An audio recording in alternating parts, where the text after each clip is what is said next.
অপরাধীদের গতিবিধি নজরদারি করে এনএসআইর কর্মকর্তারা। দেশের কোথায় কি হচ্ছে সে সমস্ত গোয়েন্দা তথ্য দিয়ে দেশকে স্বনির্ভর করে তোলে এবং দেশকে এগিয়ে নিয়ে যায় তারা। কিন্তু এই গোয়েন্দারা যদি কোনো দুর্নীতির সাথে জড়িয়ে পড়েন, সেটি যে কাউকে ভাবিয়ে তোলে। আমাদের কাছে তথ্য এসেছে, সেখানে আমরা দেখতে পাচ্ছি একজন গোয়েন্দা কর্মকর্তা এত অঢেল সম্পত্তির মালিক হয়েছেন, এত ব্যাংক অ্যাকাউন্ট গড়ে তুলেছেন, যে কারণে দুদক তাদের নির্দিষ্ট অনুসন্ধানের ভিত্তিতে দুটি মামলা তৈরি করেছে।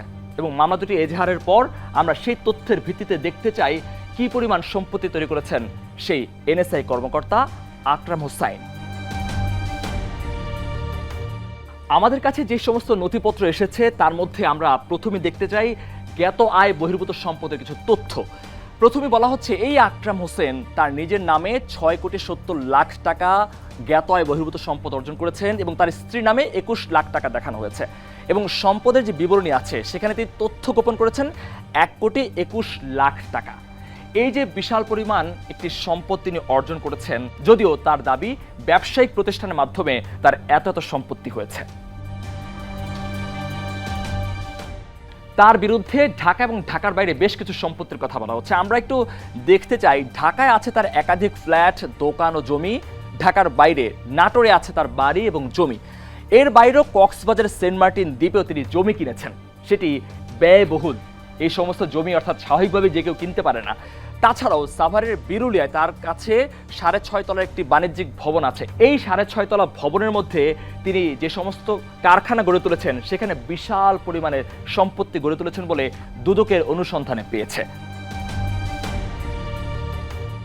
কিভাবে আঙুল ফুলে কলাগাছ হলেন এই আকরাম হোসেন? একজন এনএসআই কর্মকর্তার কতটি অ্যাকাউন্ট আছে বা কতটি অ্যাকাউন্ট থাকাটা স্বাভাবিক? অস্বাভাবিক একটি প্রক্রিয়ায় লেনদেন হয়েছে। যে তথ্য আমরা পেয়েছি তার মধ্যে বলা হচ্ছে তার স্ত্রী সুরাইয়া পারভিনের নামে তিনি ২৫টি ব্যাংক অ্যাকাউন্ট করেছেন, যা অভাবনীয় এবং আশ্চর্যজনক। মোট আমরা একটা হিসেব দেখতে চাই, ২০০৯ থেকে ২০২৩ সাল পর্যন্ত তার নামে জমা হয়েছে ১২৬,৩৩,০০,০০০ টাকা, যেটি একেবারে অস্বাভাবিক বলেই ধারণা করা হচ্ছে।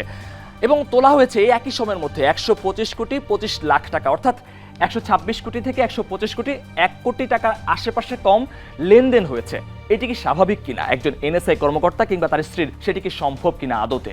সেই জায়গা থেকেই দুদক তাদের বিরুদ্ধে মামলা করেছে।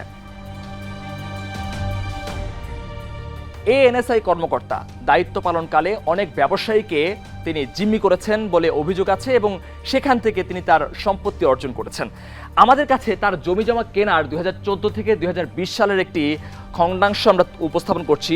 সেখানে বলা হচ্ছে নাটোরে তিনি জমি কিনেছেন ২৪%, ঢাকার দক্ষিণখানে জমি কিনেছেন ২.৫%, সেন্ট মার্টিন দ্বীপে তিনি ২০% জমি কিনেছেন এবং সব মিলিয়ে তিনি ২০৮% জমি কিনেছেন খুব অল্প সময়ের মধ্যে।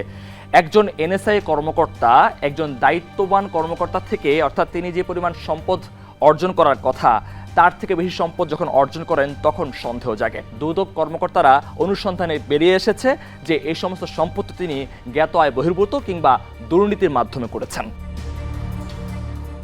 সাধারণত সরকারি কর্মকর্তারা কোনো ব্যবসায়িক প্রতিষ্ঠান গড়লে সেটির মালিকানা করে দেন তার স্ত্রীর নামে।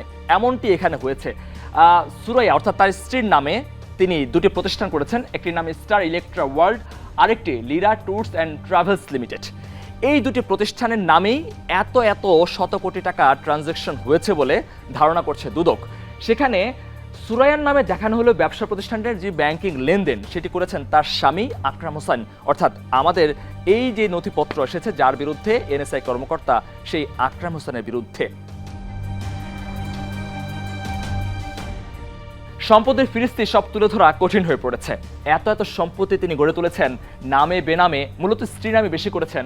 সেক্ষেত্রে আমরা শুধু সাভারের একটি বাণিজ্যিক ভবনের দিকে তাকাই, যেখানে সাভারের বিরুলিয়া পুকুর পাড়ে ১৬.৪০% একটি জায়গায় একটি বাণিজ্যিক ভবন তৈরি করেছেন। সেই ভবনটির নাম দেওয়া হয়েছে স্টার কমপ্লেক্স। এই স্টার কমপ্লেক্সের ভবন নির্মাণে খরচ দেখানো হয়েছে ৪,৭,৩২,০০০ টাকা, কিন্তু দুদকের অনুসন্ধান বলছে মূল খরচ ৫,৬৮,০০,০০০ টাকারও বেশি, যেখানে তথ্য গোপন করা হয়েছে ১,৬৭,০০,০০০ টাকার সমান। অর্থাৎ এই যে তথ্য গোপন করে তিনি ভবন নির্মাণ করেছেন, যদিও বলা হচ্ছে এটি তার না, কিন্তু তার স্ত্রীকে এত সব সম্পত্তি ব্যবসা করে এত অল্প সময়ের মধ্যে বানিয়েছেন, সেটি কি আদৌ সম্ভব? এতক্ষণ সাভারের সম্পত্তি আপনারা জানলেন। এবার আমরা ঢাকায় ফিরতে চাই।